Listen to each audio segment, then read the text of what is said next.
క్రీస్తునందు ప్రియ దేవుని బిడ్డలందరికీ యేసుక్రీస్తు వారి అతి శ్రేష్టమైన నామంలో శుభాభివందనలు తెలియజేస్తూ ఉన్నాను. ప్రకటన గ్రంథం 1వ అధ్యాయం 7వ వచనంలో ఉన్న ఈ కీలకమైన వచనం. ఇదిగో ఆయన మేఘారూఢుడై వచ్చుచున్నాడు, ప్రతి నేత్రం ఆయన్ని చూచును అని, ఆయన్ని పొడిచిన వారు ఆయన్ని చూస్తారని, భూరాజులందరూ కూడా ఆయన్ని చూసి రొమ్ము కొట్టుకుంటారు అని రాయబడింది. కాబట్టి ఈ యొక్క 7వ వచనంలో రాయబడిన ఈ సంఘటన ఎప్పుడు జరుగుతుంది? ఆయన మేఘముల మీద ప్రతి నేత్రము చూచున్నట్లుగా ఆయన ఎప్పుడు వస్తాడు అనే విషయాలు మనం ధ్యానం చేస్తున్నాం.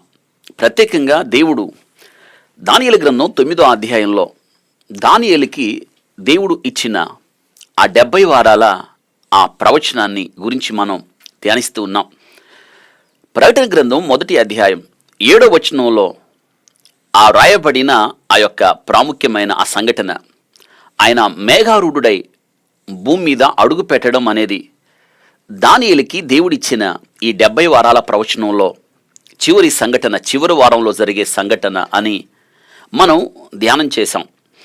మరి నిన్న దినాన ఈ యొక్క శ్రేష్టమైన 70 వారాల ఈ యొక్క ప్రవచనంలో చాలా విషయాలు నిన్నటి దినాన మనం ధ్యానం చేశాం. ఈ దినాన ఈ యొక్క 70 వారాల ప్రవచనాన్ని మనం సంపూర్తిగా మరి ధ్యానం చేసి ఈ యొక్క 70 వారాల ప్రవచనాన్ని మనం ముగిద్దాం. చూడండి, ఈ యొక్క దానియేలు గ్రంథం 9వ అధ్యాయంలో రాయబడి ఉన్న ఈ శ్రేష్టమైన పాఠం మీరు ఎక్కువగా చదవండి. ఇక్కడ వాక్య భాగంలో రాయబడ్డట్టు, మాదీయుడగు అహష్వరోషు యొక్క కుమారుడైన దర్యావేషు కల్దీయులకు రాజయ్యను, అతని ఏలుబడి 1వ సంవత్సరంలో దానియేలును నేను యెహోవా తన ప్రవక్తగు ఇర్మీయాకు సెలవిచ్చి తెలియజేసినట్టు యెరూషలేము పాడుగా ఉండవలసిన 70 సంవత్సరములు సంపూర్తి అగుచున్నదని గ్రంథముల వలన గ్రహించితిని. అంతటి నేను గోనె పట్టు కట్టుకొని ధూళి తలపై వేసుకుని ఉపవాసముండి ప్రార్థన విజ్ఞాపనలు చేయుటకై ప్రభు అయిన దేవుని ఎదుట నా మనసును నిబ్బరము చేసుకుంటుని. దానియేలు ఆ సమయంలో ప్రధానమంత్రిగా ఉన్నాడు. యవనస్తుడిగా బబులోనుకు చెరవాసానికి కొనిపోబడిన దానియేలు ఈ యొక్క ప్రవచనము సంఘటన దానియేలుకు దేవుని దూత ద్వారా వివరించబడే సమయానికి దానియేలు వృద్ధాప్యంలోకి వచ్చేసాడు. అనగా చెరవాసం 70 సంవత్సరాలు దానియేలు, ఈ చెరకాలమంతా కూడా దానియేలు హయామంలోనే సాగిపోయింది.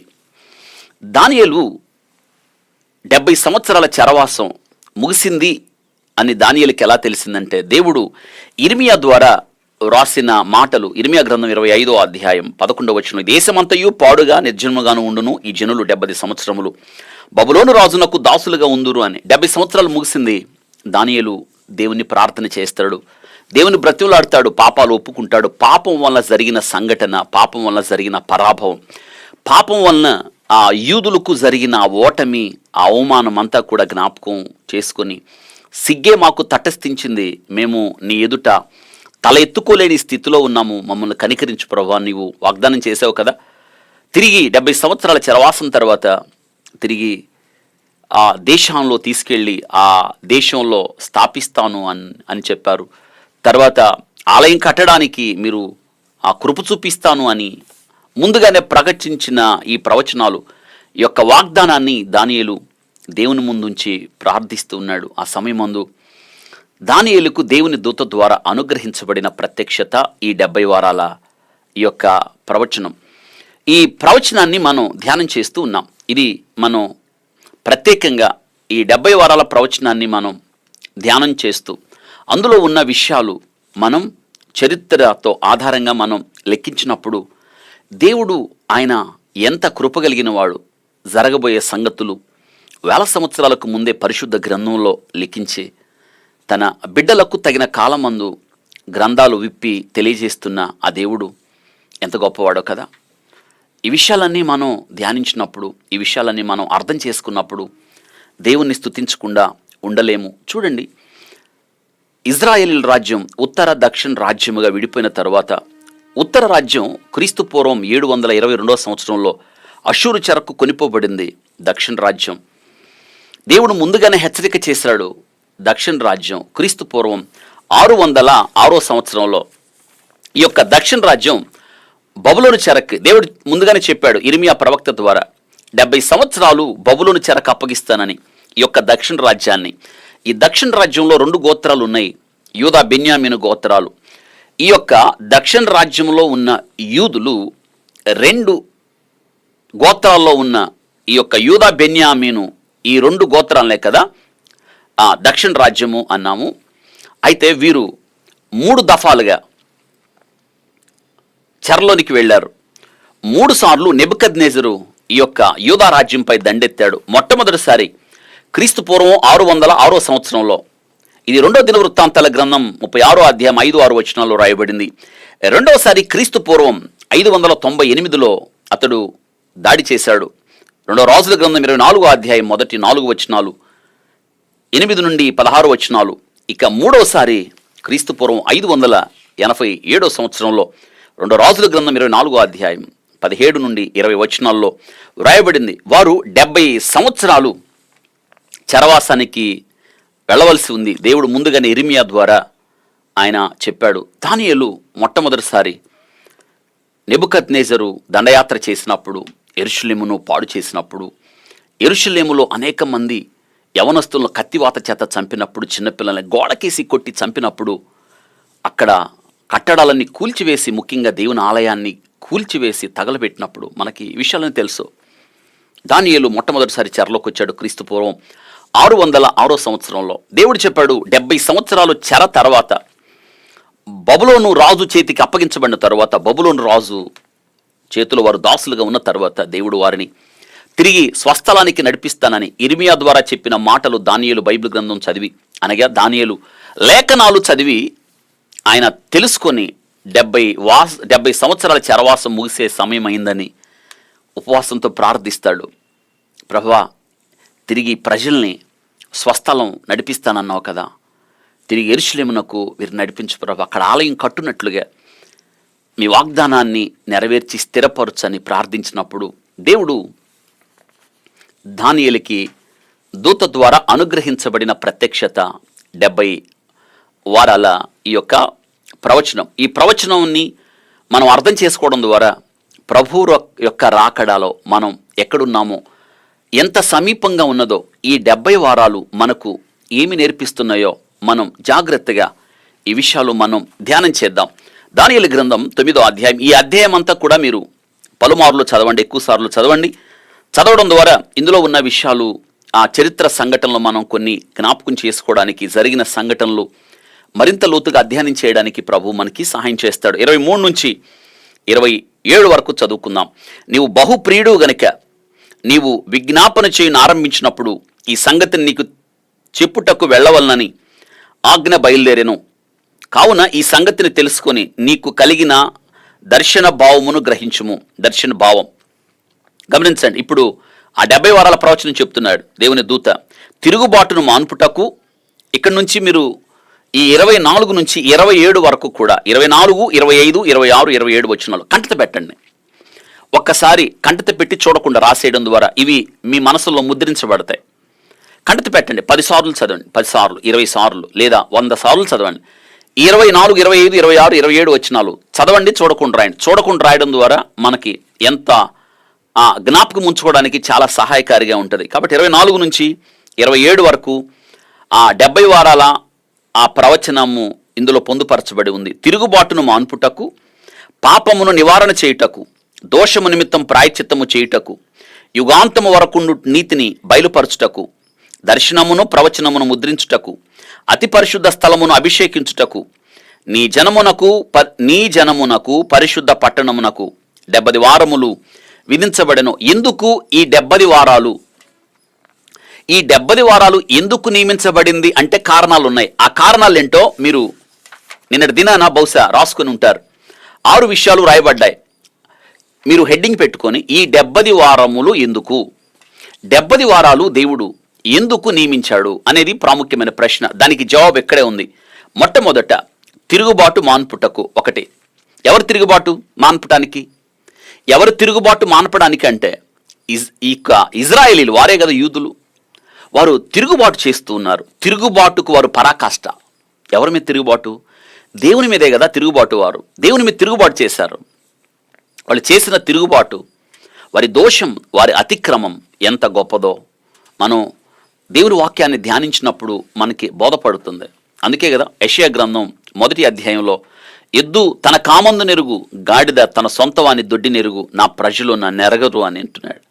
ఆకాశం ఆలకించు, భూమి చెవియొగ్గు, నా పిల్లల్ని పెంచి పెద్ద చేశాను, వారు గొప్పవారిని చేశాను, కానీ వారు నా మీద తిరుగుబాటు చేశారు. ఆ తిరుగుబాటుకి అద్భుతంగా 1వ అధ్యాయం అంతా కూడా ఈ తిరుగుబాటును గురించి చెప్తుంది. ఇంకా తిరుగుబాటు చేయొచ్చు, ఎందాక కొట్టబడదు అనే మాట గమనించండి. ఇక్కడ తిరుగుబాటు మాన్పుటకు ఎవరి తిరుగుబాటు? ఇశ్రాయేలు యొక్క తిరుగుబాటు. వారు దేవుని మీద తిరుగుబాటు చేస్తూనే ఉన్నారు నాటి నుండి నేటి వరకు కదా. ఆ తిరుగుబాటును మాన్పడానికి, అంటే ఇక తిరుగుబాటు లేకుండా చేయడానికి యేసుక్రీస్తు వచ్చిన ఆయన చేర్చుకున్నారా? వాళ్ళు చేర్చుకోవాలా. తన స్వకీయుల యొద్దకు వచ్చిన కానీ వారు అంగీకరించలేదు. అందుకే ఆయన అన్యుల దగ్గరికి వచ్చాడు. అన్యులంటే నీవు నేను. వాళ్ళు ఆ దినాన తిరస్కరించకపోతే ఈ దినాన ఈ రక్షణ భాగ్యం నీకు నాకు ఉండేది కాదు. ఈ వాక్యం వినడానికి ఇంత గొప్ప ఆధిక్యత నీకు నాకు దొరికేది కాదు. ఇక రెండవది ఏమిటంటే పాపము నివారణ చేయడానికి. పాపమునకు నివారణ, అంతే కదా. యేసుక్రీస్తు ప్రభు దేనికి వచ్చాడు? పాపమును నివారించడానికి, పాపమునకు ప్రాయశ్చిత్తం చేయడానికి. పాత నిబంధన కాలంలో రక్తం ఒలికించబడేది, చిందించబడేది. ఛాయగా మనం ఏదైనా తోటలో పాపము చేసిన ఆదాము అవ్వలను తిరిగి దేవుడు తన ముందు నిలబెట్టుకునడానికి ఒక జంతువును వధించి చర్మపు చొక్కాయలు తయారు చేసి వారికి తొడిగించాడు. అక్కడ రక్త ప్రోక్షణ జరిగింది. నాటి నుండి మనం పాత నిబంధన కాలంలో జరిగే ప్రతి బలి కూడా తర్వాత కాలంలో ఈ యొక్క పాపమును నివారణ చేయడానికి, అన్ని బలులకు ముగింపుగా లోక పాపములు మోసుకొని పోవు దేవుని గొర్రెపిల్ల బలియాగాన్ని చూపిస్తున్న యేసుక్రీస్తు యొక్క బలియాగం ముగింపు. రెండో విషయం, ఈ 70 వారాలు దేనికంటే పాపమును నివారణ చేయడానికి. 3, దోషము నిమిత్తం ప్రాయశ్చిత్తం చేయడానికి. దోషం ఏమిటి? దోషము అంటే పాపము, ఆజ్ఞాతిక్రమం పాపం. దోషము అంటే తరతరాలుగా వచ్చే దోషాలు ఇవన్నీ. ఇజ్రాయేలుకి ధర్మశాస్త్రాన్ని బట్టి కదా, తల్లిదండ్రులు ద్రాక్షకాయలు తింటే పిల్లల పొళ్ళు పులిసిపోయాయని, తల్లిదండ్రుల పాపం బిడ్డల ఒళ్ళో పడుతుందని, ఇవి దోషాలు. అయితే ఈ దోషాన్ని కూడా ఇజ్రాయేలీల జీవితంలో ఈ దోషాన్ని దేవుడు దోషము నిమిత్తం ప్రాయశ్చిత్తం చేయడానికి యేసుక్రీస్తు వారు ఆయన ధర్మశాస్త్ర సంబంధంగా నీవు నేను దోషం మన మీద ఆరోపించబడగా, ఆ దోష శిక్ష మీద మనం ఉండగా పాపం మెరుగని ఆయన మన కొరకు ధర్మశాస్త్రమునకు ఆయన ఏం చేశాడు? ధర్మశాస్త్రము యొక్క శాపము నుండి, అనగా ఈ దోషము నిమిత్తం ప్రాయశ్చిత్తము చేయడానికి ఆయన ధర్మశాస్త్రమునకు లోబడినవాడు. ఆయన శాప గ్రాహి అయ్యాడు. ఆయన ఎందుకు? దోషము నిమిత్తం ప్రాయశ్చిత్తం చేయడానికి. 4, యుగాంతము వరకు నట్టు నీతిని బయలుపరచుటకు. యుగాంతము వరకు ఆ నీతి ఆయనే. యేసుక్రీస్తు వారు దేవుని నీతి అయి ఉన్నాడు. ఆయన తన నీతిని బయలుపరచడానికి, దర్శనమును ప్రవచనమును ముద్రించడానికి, దర్శనాన్ని ప్రవచనాన్ని ముద్రించడానికి దానియేలు గ్రంథంలో ముద్రించబడ్డాయి. ప్రకటన గ్రంథంలో ఆ ముద్ర తీయబడింది. అతి పరిశుద్ధ స్థలమును అభిషేకించడానికి. అతి పరిశుద్ధ స్థలం, దేవాలయంలో అతి పరిశుద్ధ స్థలం, ఆ స్థలాన్ని అభిషేకించడానికి ఆలయం ఎక్కడుంది? అతి పరిశుద్ధ స్థలాన్ని ఎప్పుడు అభిషేకిస్తారు, ఎలా అభిషేకిస్తారు, ఎవరు అభిషేకిస్తారు అనేది ఈ 70 వారాల ప్రవచనంలో మనం చూస్తాం. కాబట్టి ఈ 6 విషయాలు ఈ 70 వారాలు ఎందుకో ఇందులో రాయబడింది. మళ్ళీ జ్ఞాపకం చేస్తున్నాను. తిరుగుబాటు మాన్పడానికి, పాపమును నివారణ చేయడానికి. 3, దోషము నిమిత్తం ప్రాయశ్చిత్తం చేయడానికి. 4, యుగాంతము వరకు ఉన్న నీతిని బయలుపరచుటకు. 5, దర్శనమును ప్రవచనమును ముద్రించుటకు. 6, అతి పరిశుద్ధ స్థలమునకు అభిషేకించడానికి. ఎవరికిచ్చాడో చూడండి. ఆ ప్రవచనము ఎవరికి ఇవ్వబడిందో ఆ మాటలు కూడా మీరు జ్ఞాపకం చేసుకోవాలి.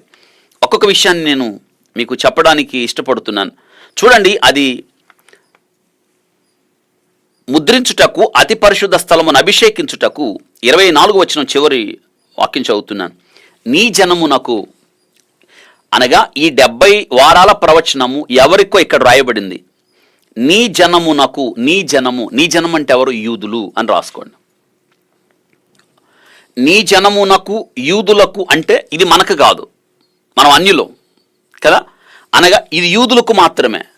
మరి యూదులకు మాత్రమే ఈ యొక్క ప్రవచనము వారికైనప్పుడు మనం తెలుసుకోవడం ఎందుకంటారా? దీన్ని తెలుసుకోవడంలో ప్రయోజనం ఏముందంటారా? లేదు, ఇందులో కూడా మన చరిత్ర ఉంది. ఈ 70 వారాల ఈ యొక్క ప్రవచనంలో నీవు నేను ఉన్నాం. ఎక్కడున్నామో చెప్తాను నేను. ఇదేనా అది తెలుసుకుంటాం మనం. ఇది వాస్తవంగా యూదులకు ఇవ్వబడింది. కానీ యూదులు దేవుణ్ణి తిరస్కరించగా ఆయన మన యొద్దకు వచ్చాడు.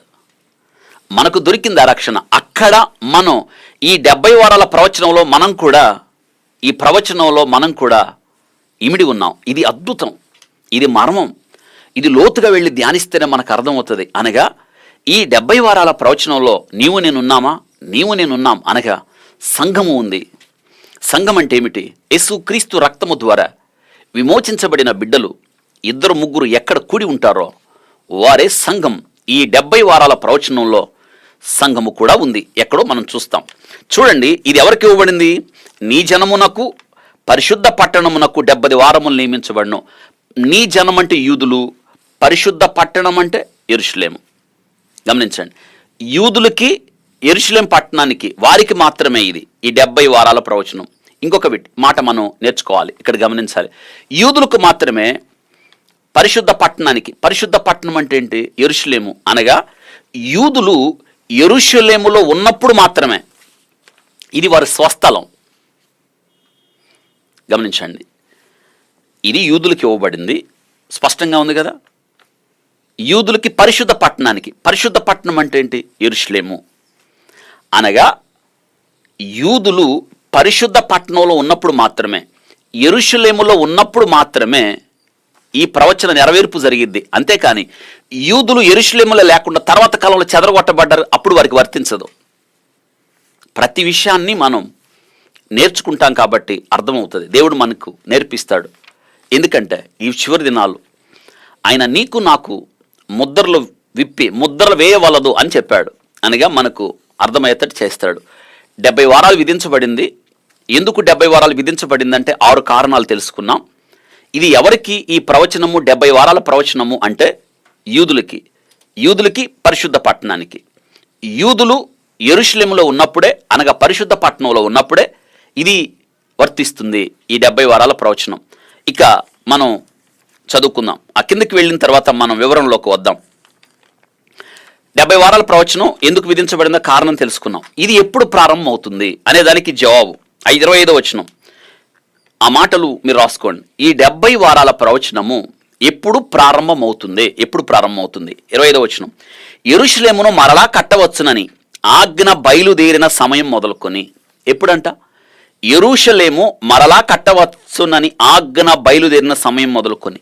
యెరూషలేము మరలా కట్టవచ్చు. ఏమైంది యెరూషలేముకి? అదే కదా, 3 సార్లు నెబుకద్నెజరు క్రీస్తుపూర్వం 606లో, క్రీస్తుపూర్వం 598లో, క్రీస్తుపూర్వం 587లో 3 సార్లు దండయాత్రలు చేసి యెరూషలేం పట్టణాన్ని, దేవుని ఆలయాన్ని సంపూర్తిగా ధ్వంసం, నాశనం చేశాడు.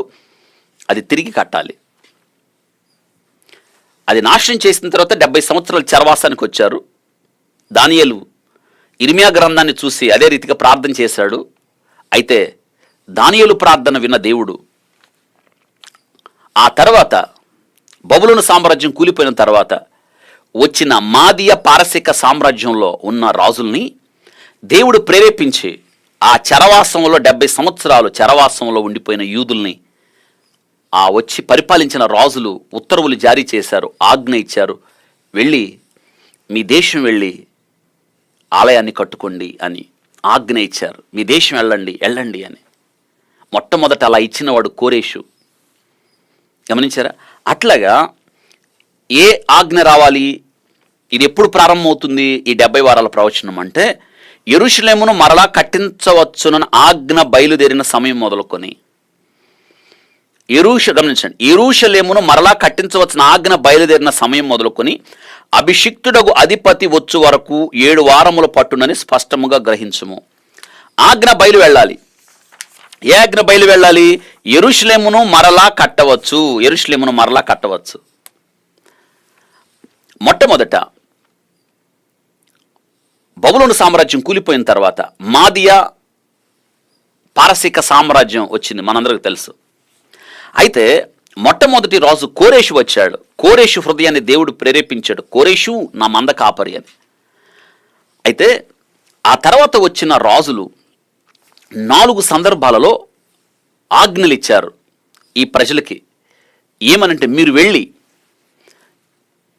మీ స్వస్థానానికి వెళ్ళి దేవుని ఆలయాన్ని కట్టుకోండి అని 4 ఆజ్ఞలు జారీ చేశారు. మొట్టమొదటిసారి క్రీస్తు పూర్వం 536 సంవత్సరంలో, రెండోసారి క్రీస్తు పూర్వం 519 సంవత్సరంలో, మూడోసారి క్రీస్తు పూర్వం 458 సంవత్సరంలో, ఇక 4వసారి కూడా ఉత్తర్వు వచ్చింది మరి స్వస్థలం వెళ్ళమని క్రీస్తు పూర్వం 445 సంవత్సరంలో. అయితే ఈ 4 ఆజ్ఞలు ఉత్తర్వులు జారీ చేయబడ్డాయి, తిరిగి వెళ్ళవచ్చు అని. అయితే ఇక్కడ మనం వాక్యంలో చదివిన మాట ఏంటంటే, తిరిగి యెరూషలేమును మరలా కట్టించవచ్చునని ఆజ్ఞ బయలుదేరిన సమయము. ఈ 4 ఆజ్ఞల్లో ముందు 3 ఆజ్ఞల్లో దేవాలయాన్ని కట్టడానికి, బాగు చేయడానికి, కానీ యెరూషలేమును మరలా కట్టవచ్చు. ఆ యెరూషలేమును ప్రత్యేకంగా ఇక్కడ చాలా స్పష్టంగా ఉంది ఆజ్ఞ. యెరూషలేమును మరలా కట్టవచ్చునని ఆజ్ఞ ఇచ్చింది ఎవరంటే, నెహెమ్యా గ్రంథంలో చూస్తాం మనం. 2వ అధ్యాయం మొదటి 10 వచనాలు చదవండి, స్పష్టంగా ఉంటుంది అక్కడ. అర్తహషస్త ఆయన ఆజ్ఞ జారీ చేశాడు, వెళ్ళి యెరూషలేమును కట్టండి, కట్టుకోవచ్చు అని. ఇది ఈ ఉత్తర్వులు ఎప్పుడు ఇచ్చాడంటే మీరు రాసుకోవాలి. క్రీస్తు పూర్వం చివరిసారి 445 సంవత్సరంలో అర్తహషస్త యెరూషలేము మరలా కట్టుకోండి అని ఆజ్ఞ ఇచ్చాడు. కాబట్టి క్రీస్తు పూర్వం 445 సంవత్సరంలో ఉత్తర్వులు వచ్చాయి. కాబట్టి మనం నేర్చుకోవాల్సింది ఏమిటి? యెరూషలేమును మరలా కట్టవచ్చునని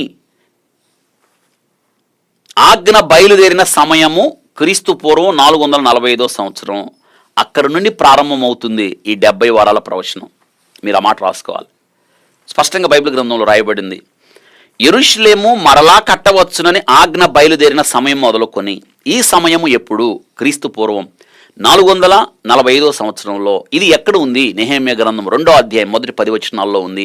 ఈ ఉత్తర్వులు, ఈ ఆజ్ఞ ఎవరిచ్చారు? అర్తహషస్త ఇచ్చాడు. అర్థమైందా? అంటే ఈ 70 వారాల ప్రవచనము ఎప్పుడు మొదలవుతుంది? యెరూషలేమును మరలా కట్టవచ్చునన్న ఆజ్ఞ బయలుదేరిన సమయంలో. ఇంతవరకు స్పష్టంగా అర్థమైంది కదా? ఇప్పుడు మనం మరింతగా చదువుదాం. ముందు దాన్ని చదివిన తర్వాత వివరంలోకి వెళదాం. మరలా కట్టవచ్చునని ఈ 62 గమనించండి, మరలా కట్టవచ్చునని ఆజ్ఞ ఇచ్చారు. ఇవ్వబడిన దగ్గర నుండి అభిషిక్తుడు అధిపతి వచ్చు వరకు 7 వారములు పట్టునని స్పష్టంగా. 7 వారాలు, దాన్ని అలా ఉంచండి. అభిషిక్తుడు రావాల్సి ఉంది. అభిషిక్తుడగు అధిపతి వచ్చు వరకు అనే మాట పైన ఒకటి ఉంది, కింద ఫుట్ప్లేట్లో ఒకటి ఉంది. మెస్సియా, యేసయ్య రావాలి. జాగ్రత్త వినండి. యెరూషలేము మరలా కట్టవచ్చునన్న ఆజ్ఞ బయలుదేరిన నాటి నుండి అభిషిక్తుడగు అధిపతి వచ్చు వరకు 7 వారములు పట్టును. అభిషిక్తుడగు అధిపతి ఎవరు? మెస్సియా, యేసయ్య రావాలి. వింటున్నారు కదా? యేసయ్య రావాలి. ఇది 7 వారములు పట్టును. మొదటి భాగం, పార్ట్ 1. అనగా ఈ 70 వారాల ప్రవచనాన్ని 3 భాగాలుగా విభజిస్తున్నాం అన్నమాట. పార్ట్ 1లో 7 వారాలు ఉంది. ఈ 7 వారాల్లో ఏం జరగాలంట? యెరూషలేము మరలా కట్టవచ్చని ఆజ్ఞ రావాలి. ఆజ్ఞ ఎప్పుడు వచ్చిందో తెలుసుకున్నాం. ఆజ్ఞ వచ్చిన నాటి నుండి అభిషిక్తుడగు అధిపతి వచ్చు వరకు ఆయన మెస్సియా రావాలి. ఇది యేసయ్య రావాలన్నమాట. యేసయ్య భూమి మీదకి రావాలి. మొదటి భాగం. ఆ తర్వాత 2వ భాగానికి వస్తున్నాం. 2వ భాగం 62 వారములు తొందరగల సమయములందు పట్టణపు రాజవీతులను కందకములను మరలా కట్టబడును. చూసారా? 62 వారాలు, పార్ట్ 2. 62 వారాలు, 2వ భాగము 62 వారాలు. ఈ 62 వారాలు ఎందుకు స్పష్టంగా రాయబడింది? ఈ 62 వారాలు ఎందుకంట? తొందరగల సమయములందు పట్టణపు రాజవీతులను కందకములను మరలా కట్టబడను. పట్టణపు రాజవీధులను కందకములను మరలా కట్టబడును. దీనికి ఎంత సమయం? 62 వారాలు. 62 వారాలు ఇంకేం జరిగిందో చూడండి. ఈ 62 వారములు జరిగిన పిమ్మట, ఈ 62 వారాలు జరిగిన పిమ్మట ఏమీ లేకుండా అభిషిక్తుడు నిర్మూలము చేయబడును.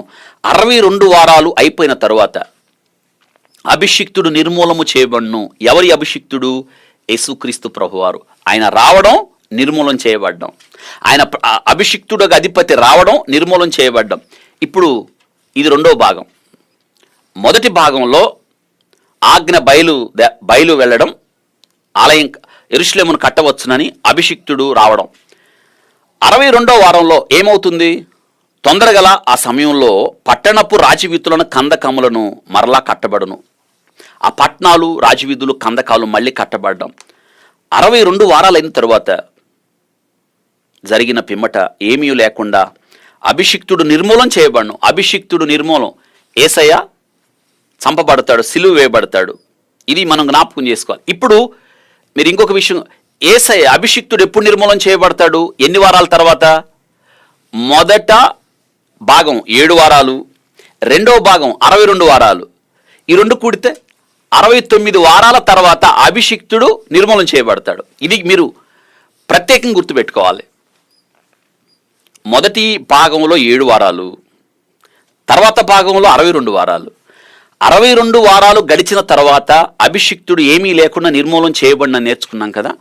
అయితే 62 వారాలకు ముందు ఇంకొక మొదటి భాగం ఉంది కదా. అప్పుడు ఆ మొదటి భాగం 7 వారాలు, ఈ 62 వారాలు అంటే మొత్తం కలిపితే ఎంత? 69 వారాలు గడిచిన తర్వాత అభిషిక్తుడు నిర్మూలన చేయబడతాడు, అంటే సిలువ వేయబడతాడు. ఇప్పుడు మీకు ఒక విషయం స్పష్టంగా అర్థమవుతుంది.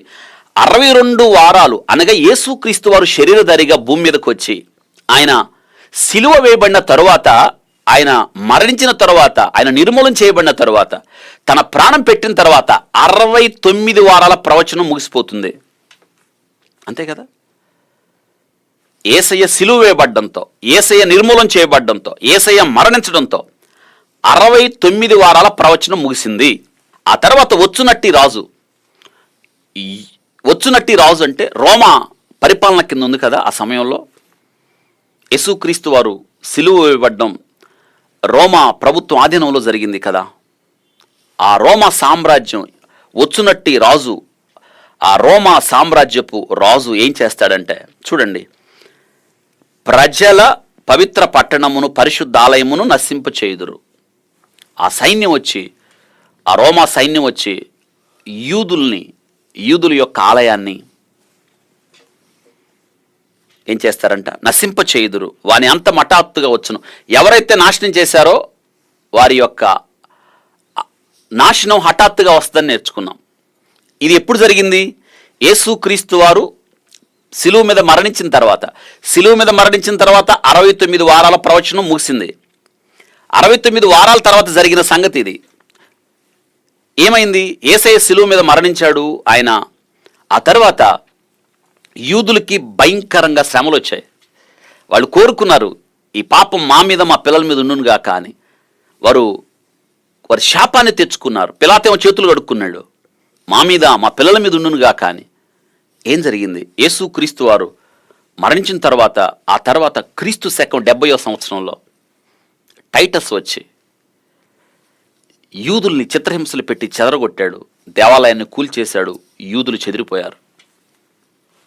చూసారా? అదే ఇక్కడ రాయబడింది, ప్రజల పవిత్ర పట్టణమును, పరిశుద్ధ ఆలయమును నశింప చేయుదురు. ఇది టైటస్ హయాంలో జరిగింది. మనం వివరాలకు వెళ్తాం. వాని ఎంత హఠాత్తుగా వచ్చును, మరియు యుద్ధ కాలాంతం వరకు నాశనము జరుగునని నియమించబడెను. యుద్ధ కాలాంతము వరకు. యుద్ధ కాలాంతం ఎక్కడ దాకా? 70వ వారం దాకా. అవును కదా. ఇప్పుడు జరిగింది, జాగ్రత్త వినండి. ఇప్పుడు జరిగింది 69 వారాలే. ఇంకొక వారం జరగలేదు, జరగవలసి ఉంది. దాని కొరకు ఎదురు చూస్తూ ఉన్నాం. వాస్తవంగా 69 వారాలు అయిన తర్వాత వెంటనే 70వ వారం జరగాలి కదా. 70వ వారం జరగలేదు. అదే ఇక్కడ ఆశ్చర్యకరమైన విషయం. 69 వారాలు ఎప్పుడు ముగిసింది? యేసుక్రీస్తు వారు అనగా అభిషిక్తుడు నిర్మూలన చేయటం, అనగా యేసుక్రీస్తు వారు సిలువ మీద మరణించడంతో 69 వారాలు అయిపోయింది. 69 వారాల తర్వాత ఏం జరిగిందంటే, వచ్చునట్టి రాజు తన ప్రజలతో యూదులు నాశనం చేసి దేవాలయాన్ని పడగొట్టి మారణహోమం సృష్టించాడు. యూదులు చెదిరిపోయారు. ఆ తర్వాత వాక్యబల కాలాంతం వరకు, యుద్ధ కాలాంతం వరకు నాశనము జరుగుతూ ఉంది. యుద్ధ కాలాంతం మిగిలిందేంటి? ఒక్క వారం. 69 వారాలు అయిపోయింది, మిగిలింది ఒక్క వారం. ఆ వారం గురించి చెప్తున్నాడు. అతడు చూడండి, ఆ వారం గురించి చివరి వారం, ఒక వారం వరకు అనేకులతో నిబంధన స్థిరపరచును. ఎవరతను? అతడు వచ్చునట్టి రాజు అతడే. 69 వారాలు అయిన తర్వాత చివరి వారం ఇంకా జరగలేదు, దాని కొరకు ఎదురు చూస్తున్నాం. ఆ చివరి వారం క్రీస్తు విరోధి వచ్చి, అంత్యక్రీస్తు అంటాం కదా, వచ్చి యూదులతో అనేకులతో నిబంధన స్థిరపరుస్తాడు. యూదులు ఎదురు చూస్తున్నారే మెస్సీ కొరకు, వీడు నమ్మిస్తాడు, నేనే మెస్సీని. వీరు నమ్మి అతనితో నిబంధన చేసుకుంటారు, అతడే మెస్సీ అనుకుంటారు. అయితే అర్ధవారం వరకు బలిని నైవేద్యమును నిలిపివేయును. 7 సంవత్సరాల నిబంధన చేసుకుంటాడు, కానీ వాడు నిబంధన అబద్ధపు నిబంధన. వాడు మంచివాడిగా, శాంతి కాముకుడిగా వాడు నమ్మబలికి వారితో నిబంధన చేసుకొని ఏమవుతుంది అంటే 3.5 సంవత్సరాలు గడిచేటప్పటికి దేవాలయంలోకి వీడే వచ్చి నేనే దేవుణ్ణి ఆరాధించండి అంటారు. అప్పుడు యూదులు వ్యతిరేకిస్తాడు. అప్పుడు అర్థమవుతుంది వీడు మేము ఎదురు చూస్తున్న మెస్సీ కాదు అని. యూదులు తిరగబడతారు. అప్పుడు యూదుల్ని ఘోరమైన చిత్రహింసలు పెడతాడు, యూదుల్ని చెదరగొడతాడు. ఎందుకంటే గమనించండి, వాడు ఆలయంలోకి వచ్చి అర్ధవారమునకు బలిని నైవేద్యము నిలిపివేను. యూదులు బలి నైవేద్యం నిలిపివేసి వాడే కూర్చొని దేవుడు ఉండాల్సిన స్థలంలో నేనే దేవుణ్ణి ఆరాధించమంటాడు. హేమైనది నిలుచు వరకు నాశనము చేయవాడు వచ్చుచు. వాడు గమనించండి, వచ్చుచు నాశనము చేయడానికి రావాలని నిర్ణయించిన నాశనం ముగించే వరకు లాగు జరుగును. యేసయ్య వస్తాడు, వాడిని నాశనం చేస్తాడు. ఇది క్లుప్తంగా నేను మీకు వివరించాను, గమనించండి. చివరి వారం 69 వారాలు ముగిశాయి యేసయ్య మరణించడంతో. చివరి వారం ఇంకా జరగలేదు. చివరి వారం ఎప్పుడు జరుగుతుంది గమనించండి. ఎప్పుడు జరుగుతుంది? మనం ప్రకటన గ్రంథం 1వ అధ్యాయం 7వ వచనంలో ఆయన మేఘారూఢుడై వచ్చుచున్నాడు, ప్రతి నేత్రం ఆయన చూచును, ఆయన పొడిచిన వారును ఆయన చూస్తారు, భూరాజులు ఆయన చూసి రొమ్ము కొట్టుకుంటారు అని ఉంది కదా. ఇది చివరి వారంలో జరిగింది. అనగా 69 వారాలు అయిపోయాయి. చివరి వారం ముగింపులో క్రీస్తు ప్రభు వస్తాడు. 70వ వారంలో క్రీస్తు ప్రభు, అనగా ప్రకటన గ్రంథం 1వ అధ్యాయం 7వ వచనం 70వ వారం ముగింపులో జరుగుతుంది. ఇది గుర్తుపెట్టుకోవాలి. చివరి 7 సంవత్సరాలు, ఆ 7 సంవత్సరాలే భూమి మీద మహాశ్రమల కాలాలు. ఇది ఎలా తెలుస్తుంది? దానియేలు గ్రంథం 70 వారాల యొక్క ప్రవచన కాలాన్ని అర్థం చేసుకోవడం ద్వారా మనం మరింత వివరంగా తెలుసుకోవచ్చు. ఇప్పుడు మీకు శ్రేష్టమైన వివరాలు ఇది మీకు ఇవ్వడానికి ఇష్టపడుతున్నాను. మీరు ఇంకొక విషయం కూడా రాసుకోవాల్సిన ఆధిక్యత ఉంది. ఈ యొక్క వాక్య భాగంలో ఈ 70 వారాల ప్రవచనంలో మనం నేర్చుకోవాల్సిన విషయం ఏమిటంటే, ఎందుకు 70 వారాలు నిర్ణయించబడింది అంటే 6 విషయాలు. తిరుగుబాటు మాన్పడానికి, పాపం నివారణ చేయడానికి, దోషము నిమిత్తం ప్రాయచిత్తం చేయడానికి, యుగాంతం వరకు నీతిని బయలుపరచడానికి. 5వ విషయం, దర్శనమును ప్రవచనమును ముద్రించుటకు, అతి పరిశుద్ధ స్థలమును అభిషేకించడానికి. ఇది ఎవరికి ఇవ్వబడిందంటే నీ జనానికి, యూదులకి, పరిశుద్ధ పట్టణానికి ఇవ్వబడింది. కాబట్టి ఇక్కడ ఈ 70 వారాల ప్రవచనాన్ని 3 భాగాలుగా విభజించాం మనం. 3 భాగాలుగా. మొట్టమొదట యెరూషలేమును మరలా కట్టవచ్చునని మీరు రాసుకోండి. యెరూషలేమును మరలా కట్టవచ్చునని ఆజ్ఞ బయలుదేరిన సమయం మొదలుకొని అభిషిక్తుడగు అధిపతి వచ్చు వరకు 7 వారాలు మొదటి భాగం. 2, తొందరగల సమయములందు పట్టణపు రాజవీధులను కందకములు మరలా కట్టడానికి 62 వారాలు పట్టు. 3వది, అతడు అనేకులతో 1 వారం నిబంధన స్థిరపరుస్తును. 3వ భాగం 1 వారం. 3 భాగాలు. ఎవరు అతడు? అతని అంత్యక్రీస్తు, క్రీస్తు విరోధి. ఎలా వస్తాడు, ఎప్పుడు వస్తాడు, ఇది మనం ఈ 70 వారాల ప్రవచనంలో మనం నేర్చుకుంటాం. కాబట్టి ఇప్పుడు 70 వారాలు సరిపోయింది కదా. మొదటి భాగంలో 7 వారాలు, 2వ భాగంలో 62 వారాలు, చివర 1 వారం, మొత్తం 70 వారాలు. కాబట్టి గమనించండి, ఈ 62 వారాలు జరిగిన పిమ్మట, అదే మనం చదువుకున్నాం, ఈ 62 వారాలు జరిగిన పిమ్మట దానికి ముందు ఇంకొక 7 వారాలు ఉన్నాయి. ఈ 2 కలపాలి. అంటే 69 వారాలు జరిగిన మీదట అభిషిక్తు నిర్మూలము చేయబడును. వచ్చునట్టి రాజు వాడే అంత్యక్రీస్తు ప్రజలతో 1 వారం నిబంధన స్థిరపరుస్తాడు. యూదులతో నిబంధన స్థిరపరుస్తాడు. ఇది మనం జ్ఞాపకం చేసుకోవాలి. ఇక్కడ ఈ ప్రవచనం మనం నేర్చుకోవాల్సిన విషయం ఏంటంటే, ప్రత్యేకంగా ఇది ఎవరికి? ఇది యూదులకి. అందుకే ఇది ప్రత్యేకంగా యూదులకి అని మనం జ్ఞాపకం చేసుకోవాలి. అనగా యూదులు యెరూషలేములో ఉన్నప్పుడు మాత్రమే, పరిశుద్ధ పట్టణంలో ఉన్నప్పుడు మాత్రమే మనం నేర్చుకోవాలి. ఇంకొక విషయం ఏంటంటే, ఇది యూదులకి పరిశుద్ధ పట్టణంలో ఉన్న వారికి నియమించబడింది కదా, యూదులకే. ఇది సంఘానికి కాదు. గమనించండి, సంఘానికి కాదు. సంఘం అంటే ఎవరు? యేసుక్రీస్తు రక్తము ద్వారా విమోచించబడినవారు, పాపాలు ఒప్పు వేసుకొని యేసుక్రీస్తు మార్గంలో నడుస్తున్న వాళ్ళు, ఆయన రక్తము ద్వారా పాపం కడిగి వేసుకొని క్రీస్తు కొరకు జీవించేవారే ఆయన పిల్లలు. ఆయన పిల్లలు ఎక్కడ 2-3 కూడి ఉంటారో వారి మధ్య ప్రభు ఉంటాడంటే, ఇక్కడ గమనించవలసిన విషయం ఏంటంటే, దానియేలుకి ప్రవచనము కాలము నిర్ణయించి దేవుని దూత దానియేలుకు చెప్పేటప్పటికి సంఘము లేదు. అనగా యేసుక్రీస్తు వారు అభిషిక్తుడు, మెస్సయ్య భూమి మీదకి రాలేదు, ఇంకా ఆయన ప్రత్యక్షం కాలేదు, ఆయన ఏమీ లేకుండా ఇంకా కొట్టివేయబడలేదు, ఇంకా సంఘం స్థాపించబడలేదు. అందుకే ఈ 70 వారాల ప్రవచనంలో సంఘ ప్రస్తావన లేదు అని జ్ఞాపకం చేసుకోండి. మీరు ఆ మాట రాసుకోండి.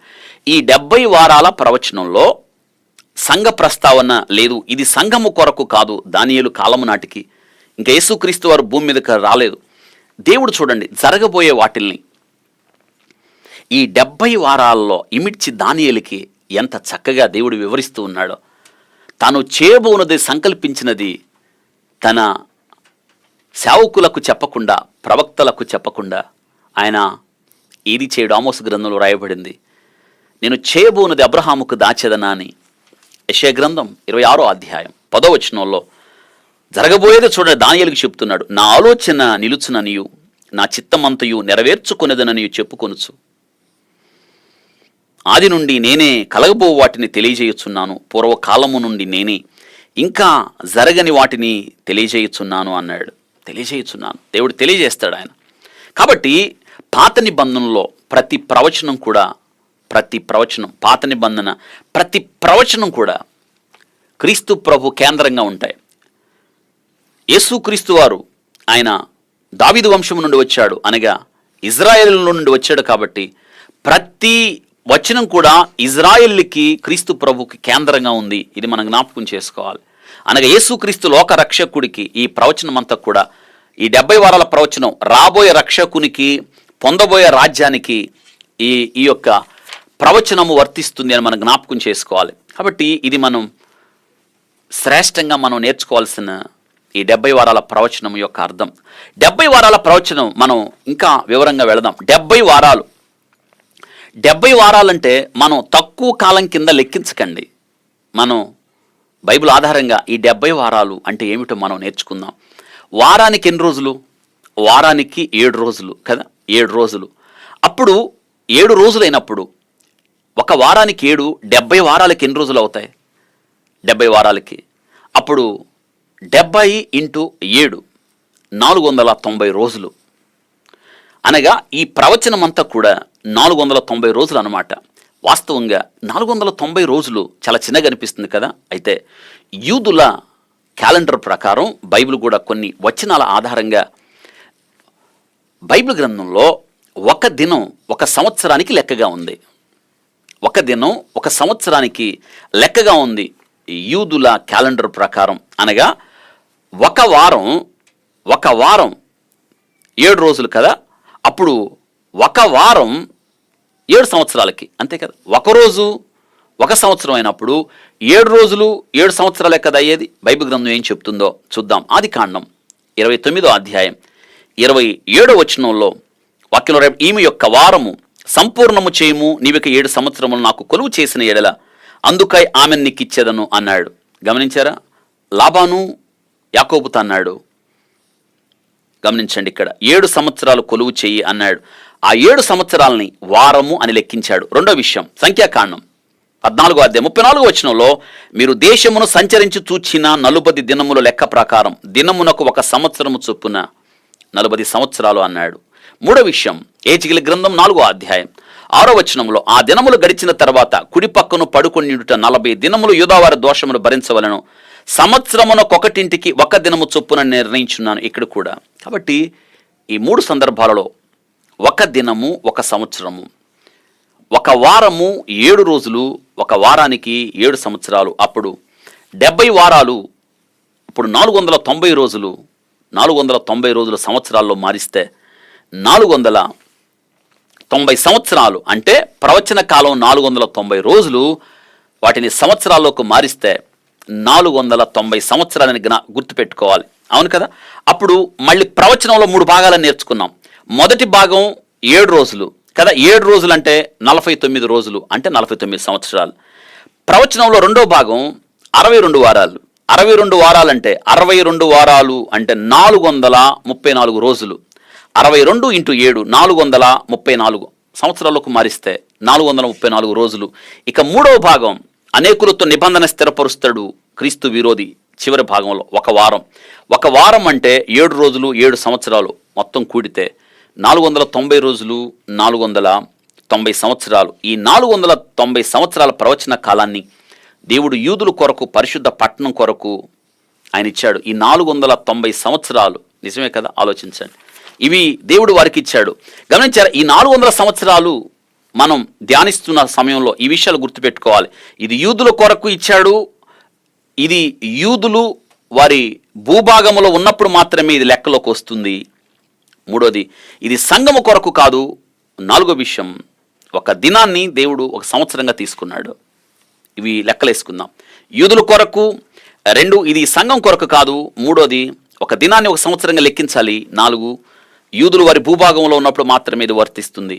ఇది క్లుప్తంగా. ఇప్పుడు ఈ 490 సంవత్సరాలు, అదే కదా 490 రోజులు, దీనిని ఎప్పుడు లెక్కలోకి తీసుకోవాలి? ప్రారంభంలో చెప్పాను, అనేక మంది రాజులు ఉత్తర్వులు జారీ చేశారు, కానీ యెరూషలేమును మరలా కట్టించవలని ఆజ్ఞ బయలుదేరిన సమయం ఎప్పుడు? క్రీస్తు పూర్వం 445 సంవత్సరంలో అర్తహషస్త ఆజ్ఞ ఇచ్చాడు. అక్కడి నుండి ప్రారంభం. క్రీస్తు పూర్వం 400, మీ నోట్స్లో రాసుకోండి. ఈ 70 వారాల ప్రవచనం ఎప్పుడు ప్రారంభం? క్రీస్తు పూర్వం 445 సంవత్సరంలో. ఇది ఎలాగా? నెహెమ్యా గ్రంథం 2వ అధ్యాయం మొదటి 10 వచనంలో మనం చూస్తాం. చూడండి, ఇక్కడ మనం మెషియా ఎప్పుడు వస్తాడు, ఆయన ఎప్పుడు ప్రత్యక్షం అవుతాడంటే 62 వారాలు గడిచిన తర్వాత.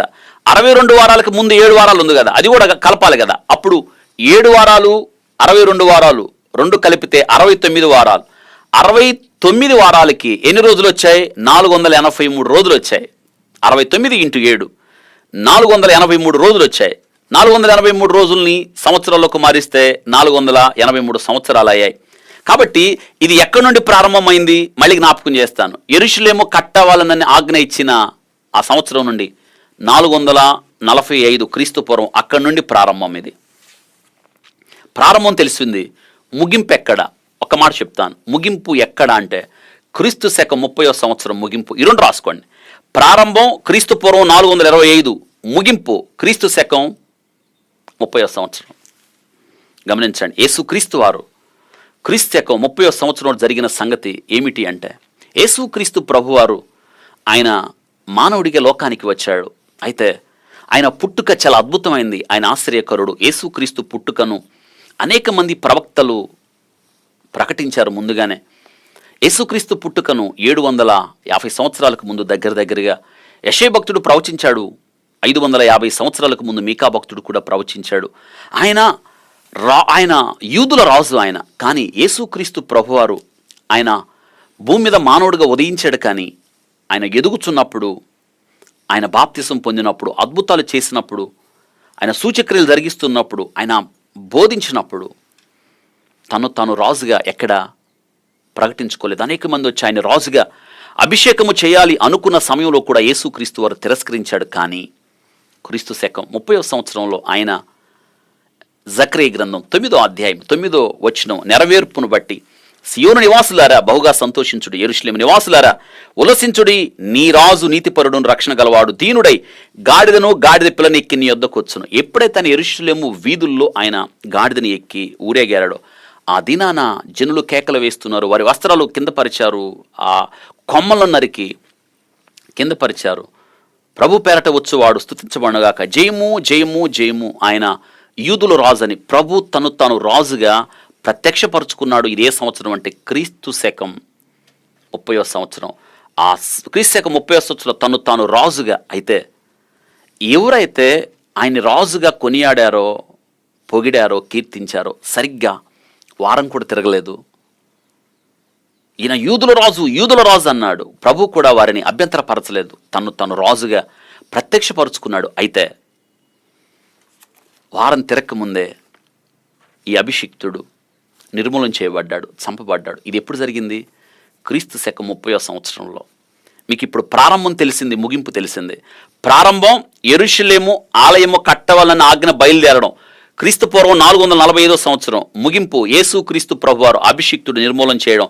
దీనితో మనం క్రీస్తు శకం 30వ సంవత్సరంలో ఈ ప్రవచనానికి ముగింపు. ఎక్కడ?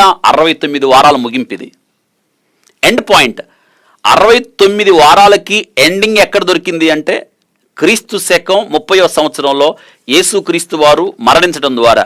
అద్భుతమైన విషయం ఏంటంటే ఇక్కడ వాక్యంలో రాయబడింది అభిషిక్తుడు కొట్టివేయబడ్డం ద్వారా. అయితే లేఖనాలు ఎరిగిన యూదులు, లేఖన ప్రావీణ్యులు ఉన్నారు, ధర్మశాస్త్రాన్ని పఠించే వాళ్ళు ఉన్నారు. అయితే వాళ్ళకి తెలియదా మెషియా వస్తాడు అని? వారికి తెలియదా? తెలుసు. కానీ వారి లేఖనాలు పరిశోధించుంటే వాళ్ళు తెలుసుకుని ఉండేవాళ్ళు. కానీ ఈ దానియేలు గ్రంథం 70 వారాల ప్రవచనాన్ని యూదులు పట్టించుకోలేదు, త్రోసివేశారు, తోలనాడారు. అసలు పట్టించుకొని ఉంటే యేసుక్రీస్తుని ఇలా అడిగేవాళ్ళు కాదు, నువ్వు మెషేవా? నువ్వే నా మెషేవే, మేము నీ కొరకు ఎదురు చూడాలా, మరొకరి కొరకు ఎదురు చూడాలా, నువ్వేంటి ఇలా ఉన్నావు అని వాళ్ళు వాస్తవంగా ఈ యొక్క 70 వారాల ప్రవచనాన్ని వాళ్ళు అర్థం చేసుకొని ఉంటే ఈ 69 వారాలు ఎప్పుడు ముగించబడతాయి అంటే మెషియా కొట్టివేయబడ్డంతో, నిర్మూలన చేయబడంతో ముగించిపోతాయి. ఈ యొక్క 70 వారాల్లో 69 వారాలు గడిచిపోయింది మెషియా మరణించడంతో. యూదులు వాస్తవంగా ఈ లేఖనాలు పరిశోధించుంటే అర్థమయ్యేది. వాళ్ళు చదవలేదు, అర్థం చేసుకోవాలా. అందుకే యేసుక్రీస్తు ప్రభు అంటున్నాడు, జ్ఞాపకం వస్తుందా? లేఖనాలలో మీకు నిత్య జీవం కలదని పరిశోధిస్తూ ఉన్నారు, అవి నా గురించి సాక్ష్యం ఇస్తున్నాయి అంటే ఎవడన్నా పట్టించుకున్నాడా? ఎవడు పట్టించుకోవాలా? పట్టించుకుని ఉంటే వాళ్ళకి ఈ ప్రవచనాన్ని బాగా అర్థమయ్యేది.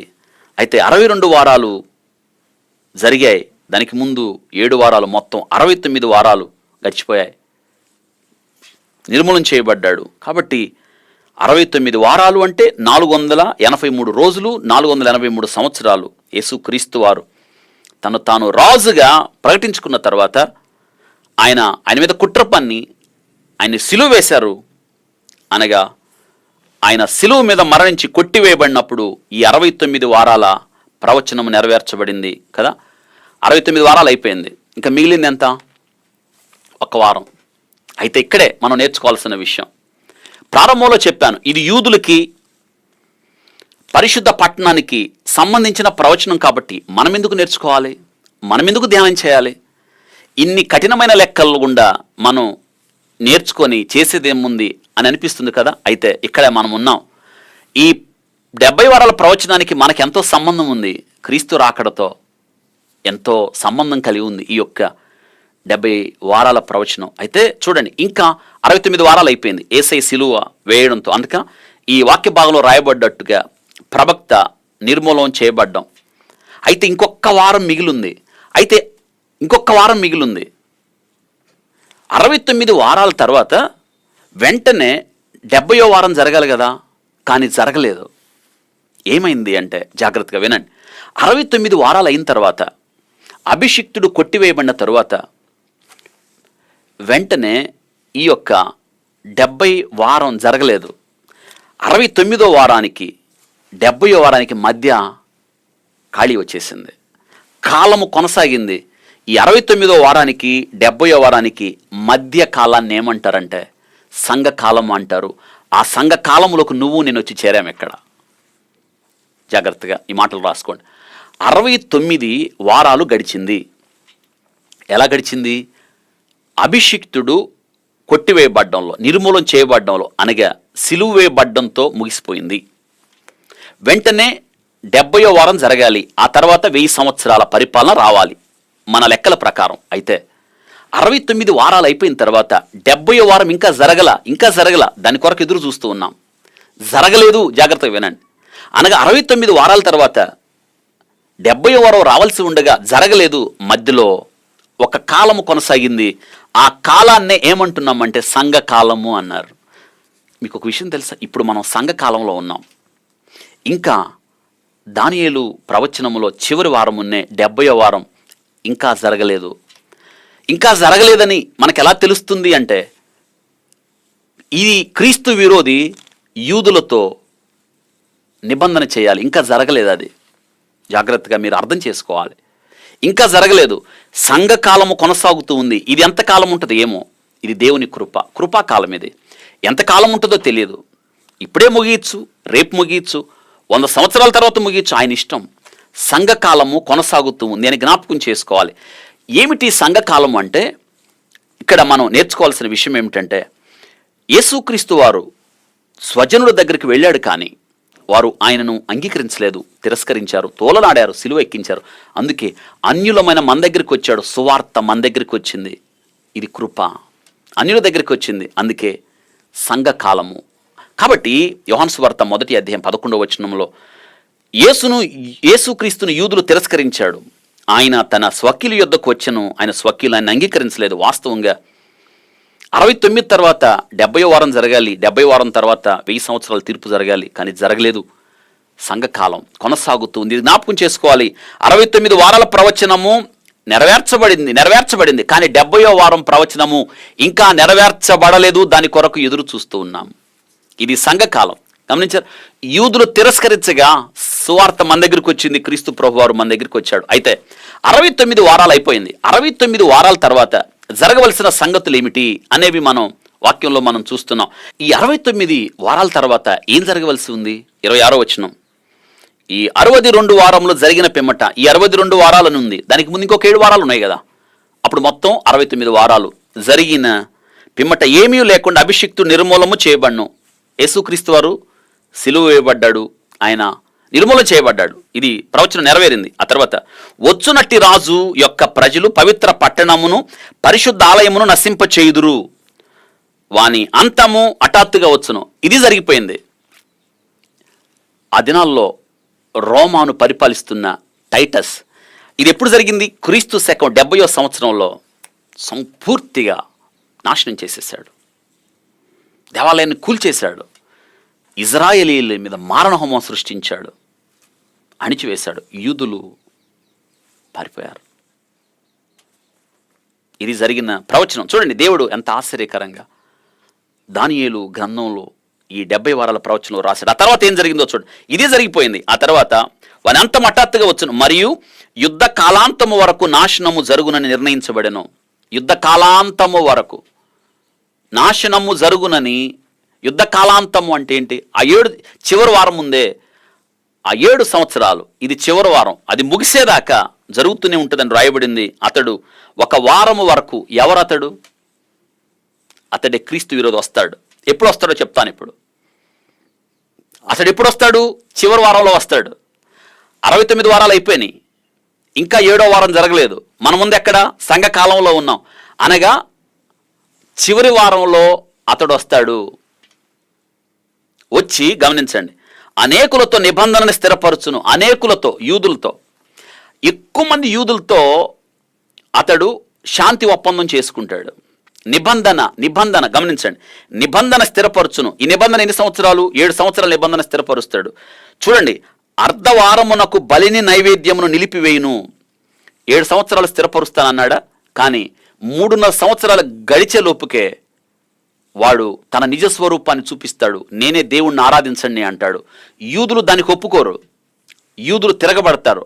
ఇప్పుడు వాడి మీద వాడు ఈ యొక్క క్రీస్తు విరోధి, ఈ అంత్యక్రీస్తు ఏం చేస్తాడంటే తీవ్ర రూపం దాల్చి యూదుల్ని అణగదొక్కుతాడు, నాశనాన్ని కలిగిస్తాడు. అటువంటి శ్రమలు ఎప్పుడు కలగలేదని 24వ అధ్యాయం మత్తయి సువార్తలో రాయబడ్డది. యూదులు చెదిరిపోతారు, ఘోరమైన హింస పొందుతారు. వీడు ఒప్పందం చేసుకుంటాడు. యూదులు అనుకుంటారు మెషయ్య అనుకుంటారు వీడిని చూసి. వాళ్ళు ఇంతవరకు మెషయ్యని అంగీకరించలేదు కదా, వీడే మెషయ్య అనుకుంటాడు. వాళ్ళతో శాంతి ఒప్పందాన్ని కుదుర్చుకుంటాడు. 3.5 సంవత్సరాల తర్వాత దేవాలయంలోకి వెళ్ళి నేనే దేవుణ్ణి ఆరాధించండి అంటాడు అనమాట. వాడు నిజ స్వరూపాన్ని చూపిస్తాడు. యూదులు తిరగబడతారు. యూదులకి 3.5 సంవత్సరాల తర్వాత ఘోరమైన హింసలు చెలరేగుతాయి. అయితే ఒక విషయం, ఈ సమయంలో సంఘం ఏడుంది? సంఘం ఉండదు. ఆ 7 సంవత్సరాలకి వాడు నిబంధన చేస్తానన్నాడే 7 సంవత్సరాలకి, ఆ 7 సంవత్సరాలకి ముందే సంఘం ఎత్తబడిద్ది. 7 సంవత్సరాల మధ్యాకాశంలో సంఘం ఉంటుంది. విడవబడిన వారికి 7 సంవత్సరాల ఘోరమైన శ్రమలు, ఈ 7 సంవత్సరాలు మధ్యాకాశంలో దేవుని బిడ్డలకు విందు, విడవబడిన వారికి ఘోరమైన శ్రమలు 7 సంవత్సరాలు. ఆ 7 సంవత్సరాల్లోనే వాడు యూదులతో నిబంధన చేస్తాడు. గమనించండి, ఆ 7 సంవత్సరాల ముగింపులో ప్రభు 7 సంవత్సరాలు విందైన తర్వాత సంఘాన్ని తన వెంట పెట్టుకొని తీసుకొని వస్తాడు భూమి మీదకి. ఆ తీసుకొని వచ్చేటప్పుడే రాయబడిన మాటలు ఇవి. ఏమిటి అవి? ఇదిగో ఆయన మేఘారూఢుడై వచ్చుచున్నాడు, ప్రతి నేత్రం ఆయన చూచును. ఆయన పొడిచిన వారు ఆయన చూస్తారు, అప్పుడు చూస్తారు యూదులు. ఆయన పొడిచిన వారు రోమీలు అప్పుడు చూస్తారు. అయ్యో, మెషీ అప్పుడు వచ్చినప్పుడు 69 వారాలు ముగిసినప్పుడు వచ్చిన మెషీని మేము చంపేశామే, సిలువ వేసామే, అప్పుడు చూసి గుండెలు బాదుకొని ఏడుస్తారు. ఆయన భూమి మీద అడుగు పెడతాడు. అప్పుడు ప్రవచనం ఇది. దానియేలు గ్రంథం 70వ వారం చివరి వారంలో జరిగే ప్రవచనం, ఆయన మేఘారూఢుడై రావడం, చివరి రావడం అన్నమాట. గమనించండి, వీడు అర్ధవారు ఈ అంత్యక్రీస్తు హేయమనేది నిలిచి వరకు నాశనము చేయవాడు వచ్చుచు నాశనము చేయువానికి రావాలని నిర్ణయించి నాశనం ముగించే వరకు అలాగ చేయను. దేవుడు వచ్చి వాడిని నాశనం చేస్తాడు. ఇది ఈ ప్రవచనం. అయితే ఈ అర్థమైన 69 వారాల తర్వాత అభిషిక్తుడు నిర్మూలన చేయడం, ఆ యెరూషలేములో క్రీస్తు 70వ సంవత్సరంలో ఆ టైటస్ సృష్టించిన మారణ హోమం, ఆ తర్వాత క్రీస్తు విరోధి వచ్చి 7 సంవత్సరాలు నిబంధన స్థిరపరచడం, ఇదంతా కూడా ఇక్కడ మనం చూస్తాం. ఈ 69 వారాల తర్వాత జరిగిన సంగతులు మనం చూస్తాం. అయితే ఇప్పుడు మనం 70వ వారం జరగాలి. 70వ వారం ఎప్పుడు జరుగుతుంది? జాగ్రత్త వినండి. 70వ వారం ప్రారంభమైందా? ఇంకా ప్రారంభం కాలేదు. ఎలా తెలుస్తుంది? ఇప్పుడు సంఘకాలంలోనే మనం ఉన్నాం. 69 వారాలు అయింది. ఇప్పుడు 70వ వారం ఇంకా జరగలేదు. 69వ వారానికి 70వ వారానికి మధ్య సంఘకాలం కొనసాగుతుంది. కృపాకాలం ఇది. గమనించండి, దేవుడు మళ్ళీ భూమి మీదకి రావాలి. ఆ చివరి వారం ఉంది కదా, ఆయన యూదులతో వ్యవహరించాలి. మళ్ళీ ఆయన యూదులతో వ్యవహరించాలి అంటే ఏం జరగాలి? సంఘం ఉండకూడదు భూమి మీద. ఎందుకంటే 70 వారాల ప్రవచనంలో సంఘ ప్రస్తావన లేదు కదా. అందుకే ఆ చివరి వారానికి ముగింపుకు, చివరి వారం ప్రారంభానికి ముందే, జాగ్రత్త వినండి, మీ నోట్స్లో రాసుకోండి, చివరి వారం ప్రారంభానికి ముందే సంఘం ఎత్తబడుతుంది. అర్థమవుతుంది? ఎప్పుడైతే సంఘం ఎత్తబడుతుందో అదే దానియేలు గ్రంథం చివరి వారం యొక్క ప్రారంభం. సంఘము భూమి మీద ఉండగా చివరి వారం ప్రారంభం కాదు, ఆ 7 సంవత్సరాల ప్రారంభం కాదు. ఎప్పుడైతే సంఘం ఎత్తబడుతుందో, ఇదే రాకడలో 2 రకాలు. మొట్టమొదట రహస్య రాకడ. ఈ రహస్య రాకడ గురించి నేను ప్రస్తావించాను మీకు. ఇది ఎవరికి తెలియదు లోకంలో, సంఘము కొరకు మాత్రమే ఆయన వస్తాడు, సంఘం ఎత్తబడుతుంది. రహస్య రాకడ. పౌలు గారు ఇది మర్మం అని చెప్పాడు. సంఘం ఎప్పుడు ఎత్తబడుతుందో మరింత వివరంగా మనం ముందు అధ్యాయంలో నేర్చుకుంటాం. ఇప్పుడు మనం క్లుప్తంగా ఈ దానియేలు గ్రంథములో 70 వారాల ప్రవచనాన్ని నేర్చుకుంటున్నాం కదా, అందుకు గుర్తుగా నేను మీకు జ్ఞాపకం చేస్తున్నాను. సంఘము ఎత్తబడినప్పుడు ఇది రహస్య రాకడ. సంఘము ఎత్తబడుతుంది, మధ్యాకాశంలో ప్రభుతో ఉండడానికి వెళ్తుంది. అయితే ఎప్పుడైతే సంఘం ఎత్తబడిందో గమనించండి, క్రీస్తు విరోధి బయటపడతాడు. వాడు నిబంధనను ప్రారంభిస్తాడు యూదులతో. అనగా చూడండి, సంఘం ఎత్తబడినప్పుడు వెంటనే 70వ వారం ప్రారంభమైద్ది. ఇది ఎప్పుడు ప్రారంభమైద్ది? సంఘం ఎప్పుడు ఎత్తబడిద్ది? దేవునికే తెలుసు.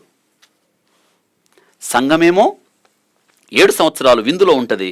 సంఘం ఎత్తబడిన మీదట భూమి మీద విడవబడిన వారికి గొప్ప శ్రమలో 24వ అధ్యాయం మత్తయి సువార్తలో చూస్తాం. వేదంలో ప్రారంభం అటువంటి శ్రమలు ఎప్పుడు రాలేదు, భూమి మీద ఎప్పుడు కలగలేదు అని. గమనించండి, 7 సంవత్సరాలు. అప్పుడు వాడు అనేకులతో నిబంధనలు స్థిరపరుస్తాడు. వాడే క్రీస్తు విరోధి అంత్యక్రీస్తు. వీడెక్కడి నుంచి వస్తాడు? ఇది మనం జ్ఞాపకం చేసుకోవాలి. చాలామంది 7 ఏళ్ల శ్రమల కాలంలో సంఘం భూమి మీదే ఉంటుంది అంటారు చాలామంది. భూమి మీద సంఘం ఉండదు. ఈ 70 వారాల ప్రవచనంలో సంఘానికి ఏమాత్రం అక్కడ సంఘము కొరకు కాదు. యేసుక్రీస్తు వారు యూదులతో వ్యవహరించాలంటే సంఘం భూమి మీద ఉండడానికి వీల్లేదు. సంఘం ఎత్తబడాలి. సంఘం ఎత్తబడిన తరువాత దానియేలు గ్రంథం చివరి వారం ప్రారంభమవుతుంది. వాడు బయటపడతాడు. వాక్య భాగంలో రాయబడింది, అనేకులతో, యూదులతో వాడు నిబంధనను స్థిరపరుస్తాడు. అనేకులతో నిబంధనను స్థిరపరుస్తాడు. చాలామంది యూదులు వాడిని నమ్ముతారు, విశ్వసిస్తారు. కొద్ది మంది దేవుని కొరకు శాశ్వతంగా నిలబడతారు. వాళ్ళు నమ్మరు వాడిని. అయితే ఏం జరుగుతుందంటే, వచ్చునట్టి రాజు అనే మాట చూస్తున్నాం. వచ్చునట్టి రాజు అనే మాట వ్రాయబడింది, గమనించారా? వాడే ఎక్కడి నుంచి వస్తాడంటే రోము మూలాల నుంచే వస్తాడు. వాడు క్రీస్తు శకం 70వ సంవత్సరంలో టైటస్ ఆ దేవుని ఆలయాన్ని, ఆ ప్రజల్ని నాశనం చేశాడు కదా, ఆలోచించండి. కాబట్టి వాక్య భాగంలో మనం చూస్తాం, వచ్చునట్టి రాజు 27వ వచనంలో, అతడు ఒక వారమునకు అనేకులతో నిబంధన స్థిరపరచును, అర్ధవారమునకు బల్లి నైవేద్యమును నిలిపివేయును, హేయమైనది నిలుచు వరకు నాశనము చేయువాడు వచ్చుచు అనే మాట చూస్తాం ఇక్కడ. కాబట్టి ఇక్కడ రోమా సామ్రాజ్యం నుండే వస్తాడు దాదాపుగా. చూడండి, నెబుకద్నెజరు చూచిన ఆ యొక్క ప్రతిమలో దానియేలు వివరిస్తూ, మోకాళ్ళు కాళ్ళు ఇనుముతో చేయబడ్డాయి. వేళ్ల దగ్గరికి వెళ్ళేటప్పటికల్లా 10 వేళ్ళు అవి ఇనుము మట్టితో చేయబడ్డావు, పొసకవు, బలహీనమయ్యాయి. అంటే రోమా సామ్రాజ్యపు ఆనవాళ్ళు అక్కడ కనిపిస్తూ ఉంటాయి. అక్కడ 10 వేళ్ళు 10 రాజులకు గుర్తుగా మనకు కనిపిస్తూ ఉంటారు. ఆలోచించండి. వాళ్ళందరూ కలిసి ఏం చేస్తారంటే, దీదే మనం వాక్య భాగంలో మనం తర్వాత కాలంలో నేర్చుకుంటాం.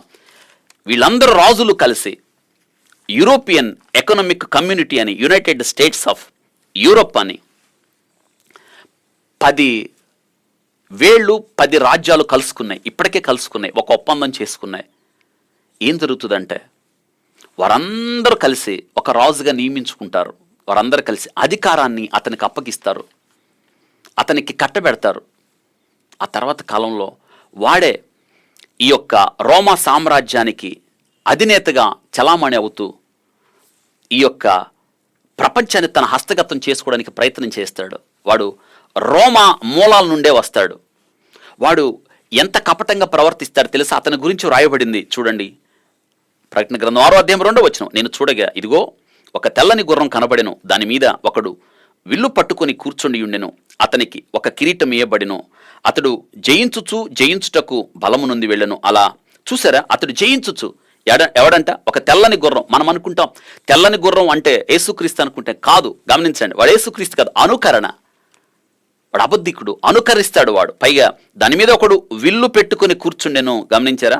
వాడు తెల్లని గుర్రం అంటే సమాధానానికి గుర్తుగా శాంతి ఒప్పందాన్ని చేసుకుంటాడు. కానీ వాడు శాంతి కాముకుడు కాదు, అలా ఒప్పింప చేస్తాడు. తెల్లని గుర్రం మీద వస్తాడని. కానీ క్రీస్తు ప్రభు కూడా ఆ తర్వాత ప్రకటన గ్రంథం 19వ అధ్యాయం 11వ వచనంలో కూడా క్రీస్తు ప్రభు తెల్లని గుర్రం మీద వస్తాడు. వీడు అనుకరిస్తాడు అనమాట. క్రీస్తులాగా అబద్ధ క్రీస్తుడు, అందుకే అబద్ధికుడు వాడు. అతని యొద్ద ధనస్సు ఉంది కానీ బాణాలు లేవు. అతడు యుద్ధమును కోరువాడుగా కాక శాంతి కాముకుడుగా, శాంతిని కోరువాడుగా ఉంటాడు. తన రాజకీయ శత్రుతతో లోకమును జయించుచు కిరీటం పొందుతాడు, లోకాన్ని జయిస్తాడు. గమనించారా?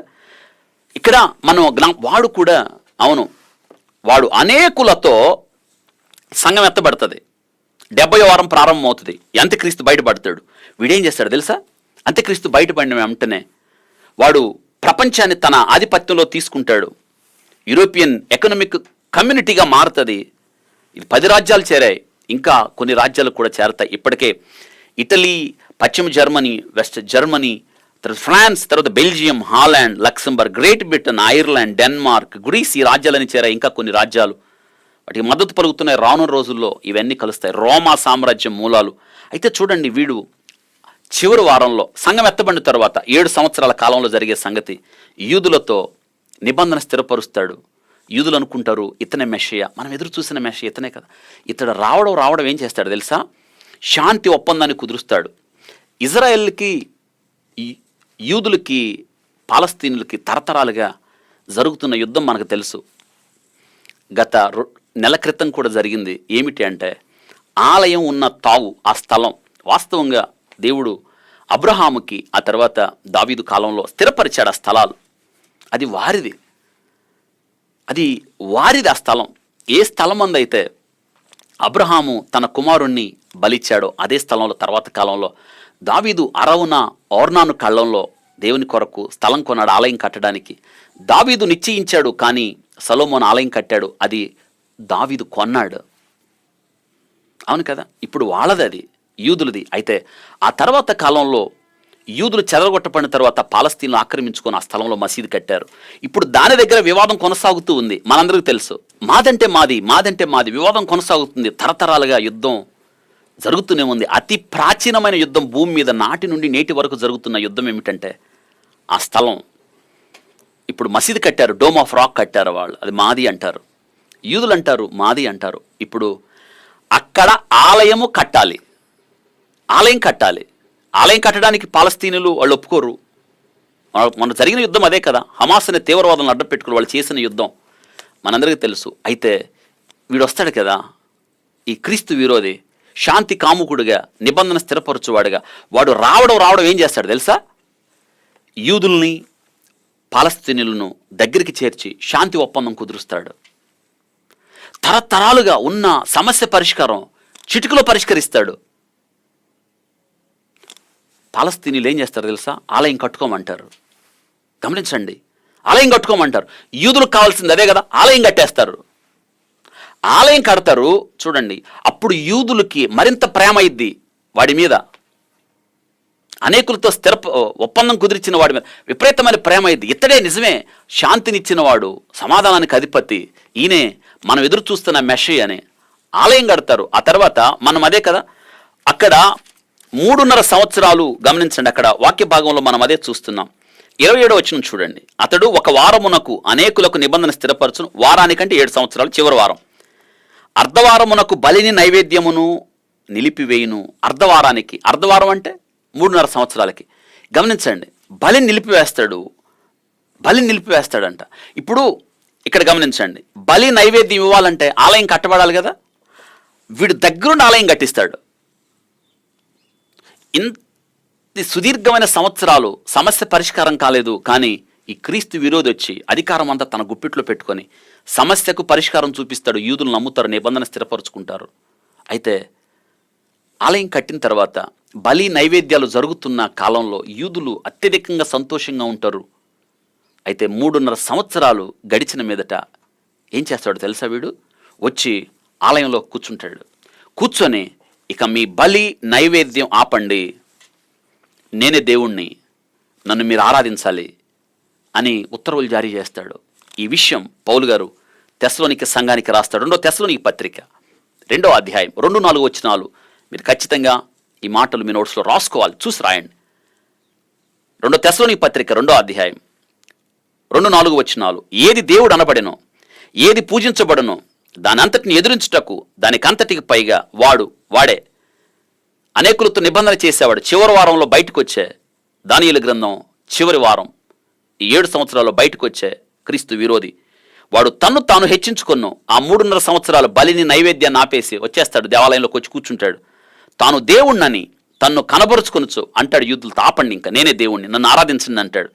దేవుని ఆలయంలో కూర్చున్నారు గనక దేవుని ఆలయంలో కూర్చుంటాడు. చూసారు ఎలా రాయబడిందో? యూదులు ఒప్పుకోరు, యూదులు తిరగబడతారు.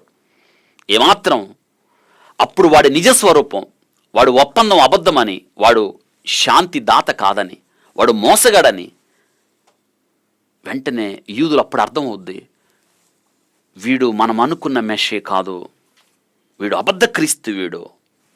అప్పుడు గుర్తొస్తుంది. వీడేం చేస్తాడో తెలుసా? ఎవరైతే వాడి మీద తిరగబడతారో, వాడిని ఆరాధించడానికి ఒప్పుకోరో, విశ్వరూపం చూపిస్తాడు, ప్రతాపం చూపిస్తాడు, క్రౌర్యాన్ని చూపిస్తాడు. అప్పుడు యూదులకు అర్థమవుతుంది, అయ్యో మేము వీడితో నిబంధన చేసుకున్నాము. ఘోరమైన శ్రమలు జరుగుతాయి. ఎంత ఘోరమైన శ్రమలు తెలుసా? నాటి నుండి నేటి వరకు, భూమి పుట్టిన దగ్గర నుండి ఇటువంటివి జరగలేదు అని 24వ అధ్యాయం ప్రభువారు చెప్తూ ఉన్నాడు మత్తయి సువార్తలో. వారి నిబంధన ఎలాంటిదో తెలుసా? యెషయా గ్రంథం 28వ అధ్యాయం 15 వచనం చదువుతున్నాను చూడండి. 14-15, మీరు 14 నుండి 18 దాకా చదువుకోండి. వాళ్ళు చేసిన నిబంధనను బట్టి దేవుడు ఏమంటున్నాడో చూడండి. 28వ అధ్యాయం యెషయా గ్రంథం 14-18 వచనంలో కూడా మీ నోట్స్లో రాసేయండి. మేము మరణముతో నిబంధన చేసుకుంటే మీ పాతాళముతో ఏకమైతే మీ. చూడండి, వాళ్ళు నిబంధన చేసుకున్నది శాంతి ప్రదాతతో కాదు, వాళ్ళు అనుకున్నట్టుగా మెషయ్యతో కాదు. మేము మరణముతో నిబంధన చేసుకుంటేమి, పాతాళముతో ఏకమైతిమి. ఉపద్రము ప్రవాహం వలె వడిగా దాటునప్పుడు అది మా యొద్దకు రాదు. అబద్ధమును మాకు ఆశ్రయముగా చేసుకుంటే మేము మాయ క్రింద దాగి ఉన్నాము. వాళ్ళు చేసిన నిబంధన శాంతితో కాదు, మెషయ్యతో కాదు. అబద్ధముతో నిబంధన చేశారు, మరణముతో నిబంధన చేశారు. చూసారా, మరణముతో ఘోరమైన శ్రమలు జరుగుతాయి. కాబట్టి గమనించండి, ఇది చివరి వారంలో జరుగుతుంది. నిబంధన జరిగిందా? జరగలేదు. ఇంకా నిబంధన జరిగినట్టు ఎలా తెలుస్తుంది? నిబంధన జరగాలి, వాడు నిబంధన జరగాలంటే సంఘం ఎత్తబడాలి. ఇంకా సంఘం ఎత్తబడలేదు. కాబట్టి దానియేలు గ్రంథం చివరి వారం ప్రారంభం ఇంకా కాలేదు. ఇది గుర్తుపెట్టుకోవాలి. దానియేలు గ్రంథం చివరి వారం ప్రవచనము కొనసాగింపు జరగాలంటే సంఘం ఎత్తబడాలి. భూమిపైన సంఘం ఉండకూడదు.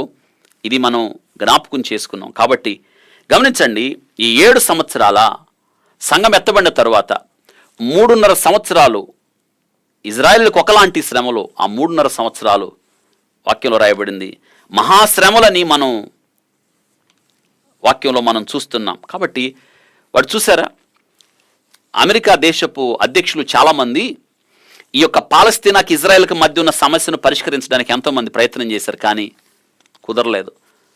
ట్రంప్ అధ్యక్షుడు అయిన తర్వాత అతడు టెల్ అవీవ్ అదే ఆ యొక్క ప్రాంతం నుండి యెరూషలేముకి రాజధానిని మార్చాడు, ఎవరిని లెక్క చేయకుండా.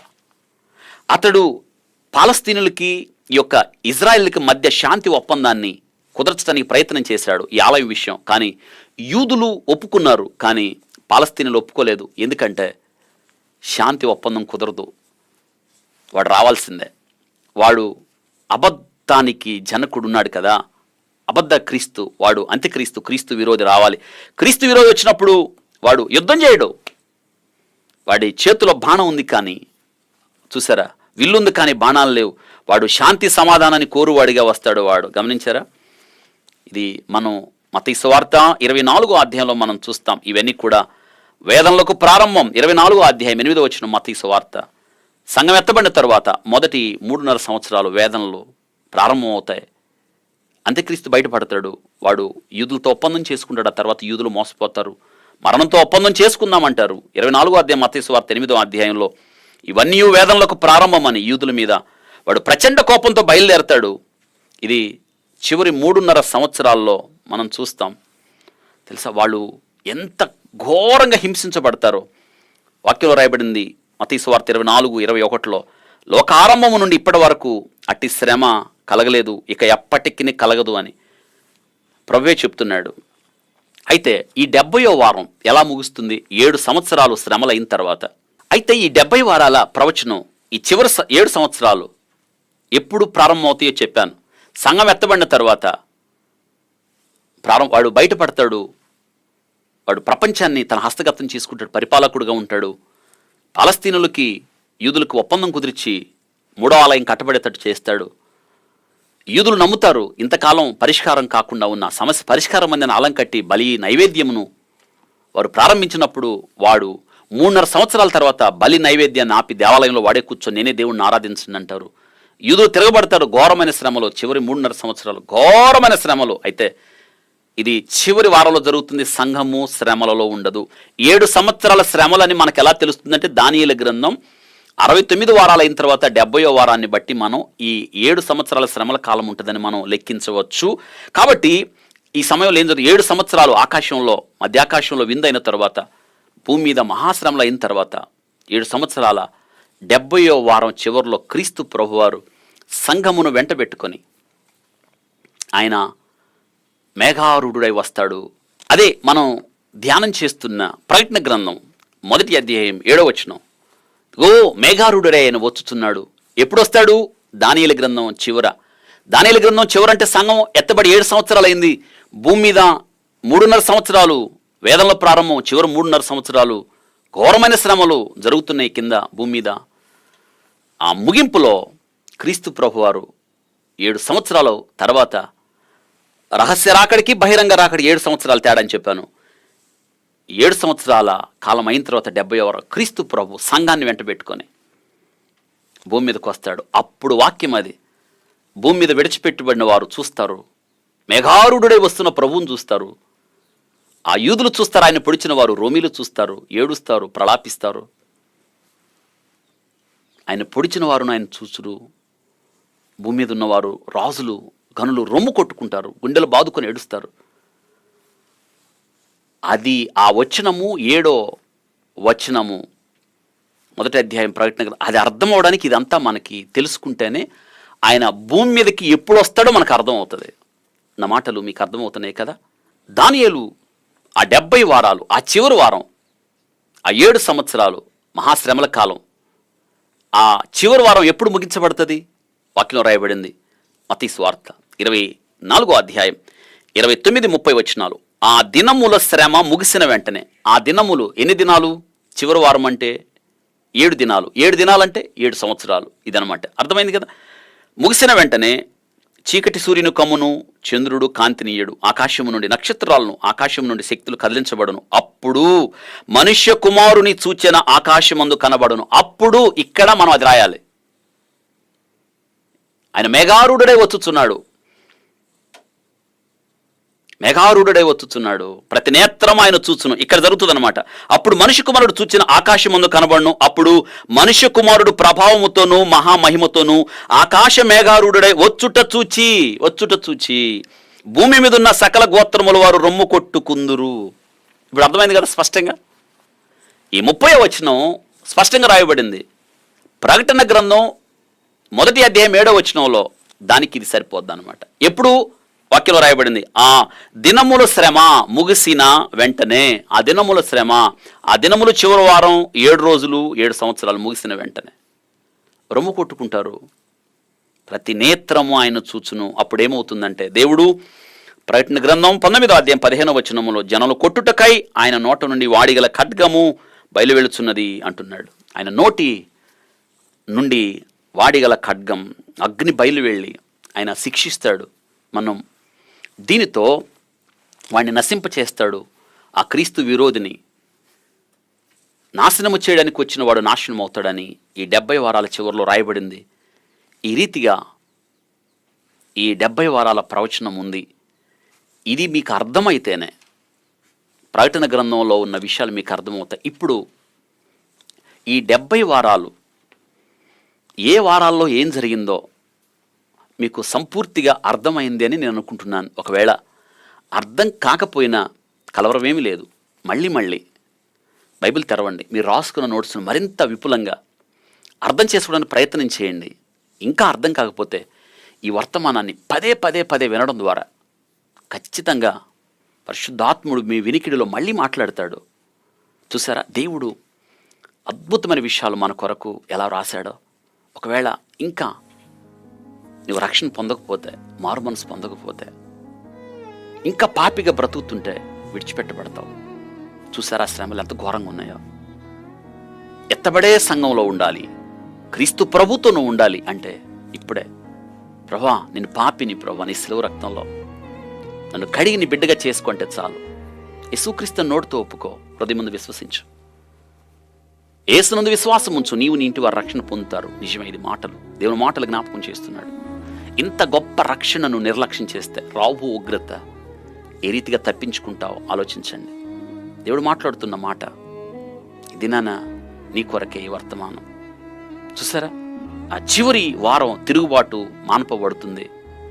దేవుడు తిరిగి యూదుల మీద పని జరిగిస్తాడు. ఆయన యూదుల కొరకు దోష నివారణ జరుగుతుంది. యుగాంతం వరకు ఆయన నీతిని నిలుపుతాడు. తిరిగి ఆయన వాడిని నశింప చేసిన తర్వాత భూమి మీద 1000 సంవత్సరాల దేవుని అద్భుతమైన పరిపాలనలో నీవు నేను ఉంటాం. ఇది ఈ యొక్క 70 వారాల ప్రవచనములో ఉన్న శ్రేష్టమైన అర్థసహితమైన సందేశం. తలదించండి, ప్రార్థన చేద్దాం. పరిశుద్ధుడా స్తోత్రాలు, మీరు మాకిచ్చిన ఈ శ్రేష్టమైన వాక్య భాగాన్ని బట్టి స్తోత్రాలు. 70 వారాలు దానియేలుకు ప్రభువా మీరు తెలియజేశారు. ఇందులో ఉన్న శ్రేష్టమైన విషయాలు మేము గ్రహించినట్లుగా మీరు కృపనిచ్చారు. వాస్తవంగా దానియేలు యొక్క ప్రవచనంలో సంఘం యొక్క ప్రస్తావన లేదు. కానీ 69 వారాలు ముగిసిన తరువాత 70వ వారం ఇంకా జరగలేదు. కానీ 69 వారాలు ముగిసిన తర్వాత మేమొచ్చాము. సంఘ కాలం వచ్చింది. ఎందుకంటే యూదులు తిరస్కరించగా మీరు మా యొద్దకు వచ్చారు, స్తోత్రాలు. తర్వాత మళ్ళీ యూదులతో పనిచేస్తారు. ప్రభువా, ఈ 70 వారాల ప్రవచనంలో ఉన్న శ్రేష్టమైన విషయాలు మాకు బోధించినందుకు స్తోత్రాలు. నేను స్తుతిస్తున్నాం. వాక్యం విన్న ప్రతి బిడ్డను దీవించండి. మరింతగా ఈ వాక్యాన్ని ధ్యానం చేయడానికి కృపనివ్వండి. మీ నామానికి మహిమ తెచ్చుకోనండి. విత్తబడిన వాక్యం ప్రియబిడ్డల హృదయాలు నీరు కట్టి ఫలింపచేయండి. ఇంకా ఎవరైనా సిద్ధపాటు కలిగి లేకపోతే ప్రభా, ఇప్పుడే సిద్ధపాటు కలిగి ఎత్తబడే సంఘంలో చేర్చబడినట్లుగా మిమ్మల్ని రక్షకుడిగా అంగీకరించి మీ రక్తంలో తమ పాపములు కడిగి వేసుకొని ప్రభా, మీరిచ్చే రక్షణ వస్తువును ధరించి మీ మార్గంలో నడిచే కృపను దయచేయమని ప్రార్థన చేస్తున్నాను. రక్షణ పొందినవారు, మరుమనసు పొందినవారు, విశ్వాస జీవితంలో సాగుతున్నవారు మరింత ప్రభా సత్యమందు ప్రతిష్ఠితులుగా మీ సన్నిధిలో నిత్యము నిందారహితులుగా జీవించు కృపను దయచేయండి. వాక్యం విన్న ప్రతి బిడ్డను వారి కుటుంబాలను దీవించి ఆస్వాదించమని ఘనమైన మీ నామానికి మహిమ తెచ్చుకోనమని యేసు నామములో అడిగి వేడుకుంటున్నాం తండ్రి. ఆమెను. మన తండ్రి అయిన దేవుని ప్రేమ, కుమారుడు యేసుక్రీస్తు వారి యొక్క కృప, పరిశుద్ధాత్మ అన్యోన్య సహవాసం, కాపుదల నడిపింపు మనందరి సదాకాలం తోడై ఉండి నడిపించునుగాక. Amen. Amen. God bless you.